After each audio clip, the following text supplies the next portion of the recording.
नमस्कार, मी जगदीश देशमुख. जय महाराष्ट्रमध्ये आपल्या सगळ्यांचं स्वागत. बातम्या पाहूयात विस्ताराने. सुरुवातीलाच बातमी मुंबईतून. मुंबईतील दहिसरमध्ये वाहतूक कोंडी झालेली आहे. रावळपाडा पुलाखाली ही मोठ्या प्रमाणात वाहतूक कोंडी झाली आहे. वाहतूक कोंडीमध्ये रुग्णवाहिका सुद्धा अडकली.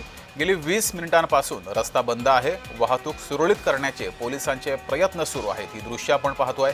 मोठ्या प्रमाणात वाहतूक कोंडी या परिसरात झालेली आहे आणि या वाहतूक कोंडीमध्ये एक रुग्णवाहिका सुद्धा अडकली. पुलाखाली ही मोठ्या प्रमाणात वाहतूक कोंडी झाली आहे. रुग्णवाहिका आपल्याला दृश्यात दिसते. दरम्यान पोलिसांकडून आता ही वाहतूक सुरळीत करण्याचे प्रयत्न हे सुरू आहेत.